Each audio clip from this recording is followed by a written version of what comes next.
Maths का बहुत ही important question सारी भर्ती परीक्षाओं में क्वेश्चन पूछा गया है और आने वाली भर्ती परीक्षाओं में आपके लिए इंपॉर्टेंट है। इस क्वेश्चन को हम लोग 3 तरीकों से पढ़ेंगे, तीनों बेहतरीन ट्रिक होंगे।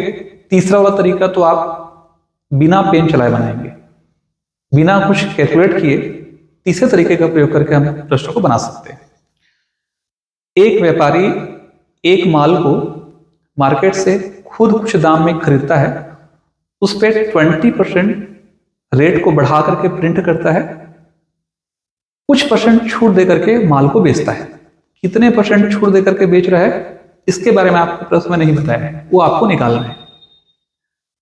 और उसके बाद भी छूट देने के बाद भी उस व्यापारी को 8% का लाभ होता है। तो पता लगाइए कितना परसेंट आपने छूट दिया।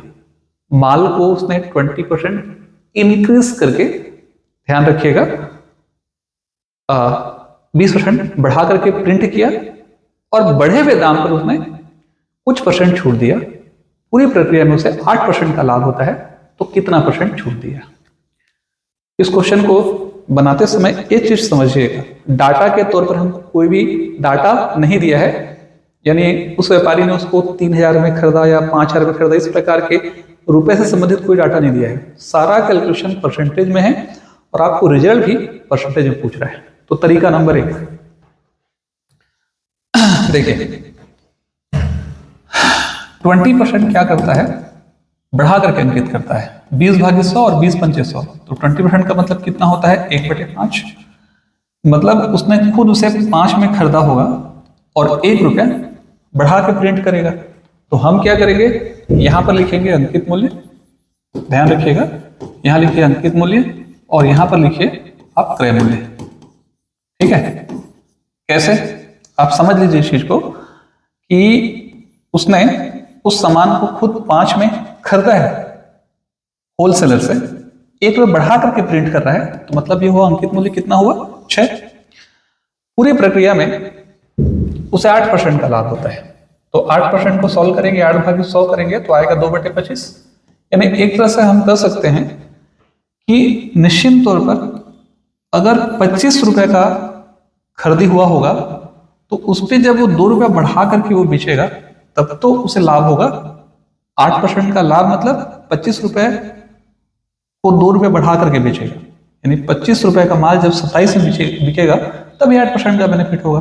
तो 25 किसे एक्सप्रेस करता है, खरीदे मूल्य को, और 2 किसे एक्सप्रेस करता है, 25 + 2 यानी 27 किसे एक्सप्रेस करेगा, बेचे गए मूल्य को। तो 27 रुपया विक्रय मूल्य हो गया और 25 रुपया खरीदा मूल्य हो गया। तो हम यहाँ लिखेंगे क्रय मूल्य और यहाँ पर लिखेंगे क्या, विक्रय मूल्य। ठीक है, अब मैं क्या करूंगा, इसका ठीक नीचे में लिखूंगा, क्रय मूल्य के ठीक नीचे में लिखूंगा यहाँ पर 25 और यहाँ पर लिखूंगा 27। ध्यान रखिए इस चीज को, ये जो भाग आप देख रहे हैं ये तो क्रय मूल्य है और दोनों में कॉमन है। जब वो दोनों में कॉमन है इसका मतलब क्या हुआ, क्रय मूल्य 1 ही होगा। ठीक है, तो क्रय मूल्य को 1 कैसे करेंगे, यहाँ 5 है, यहाँ 25 है, तो हम क्या करते हैं, इसको बराबर करते हैं। ये तो अनुपात है 6 और 5 का, तो किसी भी अनुपात में समान संख्या अपनाया जा सकता है। तो हम 5/5 का गुणा कर देते हैं बराबर करने के लिए, 6×5 = 30 और 5×5 = 25।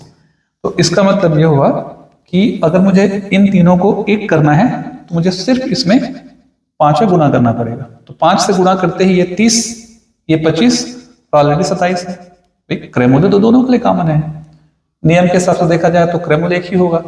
तो इसमें आप 5 से गुणा कीजिए, तो गुणा करते ही हो जाएगा 30, गुणा करते ही हो जाएगा ये 25, 5×5 = 25, इसे छेड़खानी की जरूरत नहीं पड़ रही है, 27। अब आप समझ लीजिए यहाँ पे ये जो 30 वाला हिस्सा है वो अंकित मूल्य है, ये 25 वाला हिस्सा है वो आपका खरीदी मूल्य है, 27 वाला जो हिस्सा है वो क्या है, बिक्री मूल्य। सवाल में क्या पूछा है, छूट की दर कितना % छूट होगा। भाई आप जितना बढ़ा के लिखे हो सामने वाले को उसी पर तो छूट दोगे, थोड़ी ना कान में आके बोलोगे कि इतना इतना में खरीदा है मैंने, इतना छूट दे रहा हूं, तो थोड़ी ना पता चलेगा, आप थोड़ी ना बताओगे उसको, है ना। तो कहने का मतलब है कि 30 क्या एक्सप्रेस कर रहा है, 30 किसे एक्सप्रेस कर रहा है, 30 एक्सप्रेस कर रहा है अंकित मूल्य को, 27 एक्सप्रेस कर रहा है बिक्री मूल्य को। तो आपने कितना छूट दिया, 3 रुपया। किस पे छूट दिया, 30 पे। छूट आया 3, किस पर, 30 पर। 3 30 का कितना हिस्सा है, 30 3 का कितना भाग है, ये खत्म ये खत्म, तो कितना भाग है 10%। इसका सीधा सा मतलब है 10% आप क्या कर रहे हो, छूट दे रहे हो, तो छूट की दर कितनी है 10%। ये हो गया हमारा पहला तरीका, बहुत अच्छा तरीका है, अब इस तरीके का प्रयोग कर सकते हैं। जो सेकंड मेथड है, ध्यान रखिए इस चीज को, जिस सेकंड मेथड की हम बात कर रहे हैं, जो सेकंड मेथड है वो बहुत अच्छा है, आप इसका ही प्रयोग कर सकते हैं। सीधा फार्मूला पुट करेंगे आप, अंकित मूल्य बराबर क्रय मूल्य 100 धन लाभ भागित क्या होगा 100 माइनस छूट। ठीक है, ये फार्मूला है, फार्मूला नंबर, तरीका नंबर सेकंड। इस फार्मूले का बेनिफिट क्या है, इस फार्मूले का सबसे बड़ा बेनिफिट ये है, लाभ छूट क्रय मूल्य अंकित मूल्य, इस प्रश्न में बहुत सारी वेराइटीज होती है, ध्यान रखिए इस चीज को आप, है ना, बहुत सारी वेराइटीज होती है। तो आपको एक ऐसा फार्मूला यूज कर रहे हो जिसमें 4 वेरिएबल है, 4 में से कोई भी 3 देकर के एक चीज पूछ सकता है, वही इसमें किया है। फिलहाल इस क्वेश्चन में सीधा सीधा आप मान के चलिए कि 2 चीजें दी गई है, एक पूछा है, और ऐसा होने का कारण सिर्फ ये है कि सारा चीज परसेंटेज में। तो हम क्या करते हैं, हम मान लेते हैं आरंभ में कि एक वस्तु को आपने क्या किया, खुद मार्केट से 100 में खरीदा, अब 20% बढ़ा करके प्रिंट कर रहे हो, इसका मतलब है कि उसका वस्तु का मूल्य क्या हो जाएगा 120। अब पूरी प्रक्रिया में, इस पूरी प्रक्रिया में आपको लाभ कितना मिल रहा है 8%, और सामने वाले को छूट कितना दे रहे हो आपको निकालना है। आपसे रख दीजिए, खरीदा मूल्य आपको पता नहीं है, माना आपने 100, अब जो मानेंगे उसके हिसाब से अंकित मूल्य बनेगा। आपने 100 माना था, अंकित मूल्य 120 हो गया, तो सॉल्व कर दीजिए। यहाँ पे क्या हो जाएगा 6/5, तो यहाँ पे आ जाएगा 6/5, यहाँ सॉल्व कर दीजिए, यहाँ पर आ जाएगा 108, और यहाँ पर हो जाएगा 100 माइनस कितना x, है ना। तो एक काम और कर सकते हैं, बल्कि ज्यादा अच्छा रहेगा, कैलकुलेशन आपका आसान बनाने के लिए हम इसको सीधा ऐसे ही रख देते हैं, यहाँ 120, यहाँ पर क्या रख देते हैं 100, इसको ट्रांसफर कर दीजिए आप, 120 भागित कितना 100, और यहाँ पर हो जाएगा कितना 108, और भागित कितना 100 माइनस कितना x। अब इसको अपन सॉल्व कर सकते हैं इजी बनाने के लिए, आप डायरेक्ट ऐसा कर लीजिए, काट सकते हैं इसको अपन, 4 से काट दीजिए, 4 3 12, 4 से 9 0, 4 दूनी 8, 4 7 28, और 9 3 27, 9 सॉरी 3 से काट दीजिए, 3 था 30, और 3 हुआ क्या 27। ठीक है, एक 0 यहाँ से कट जाएगा, 1/10, और यहाँ कितना 9, और 100 माइनस कितना x, 13 गुणा करेंगे तो 100 माइनस x बराबर कितना 90, ट्रांसफर कर दीजिए इस तरह, तो इधर आएगा तो हो जाएगा 10, x को चला जाएगा तो हो जाएगा x, तो सीधा सीधा आंसर आपका निकल जाएगा 10%।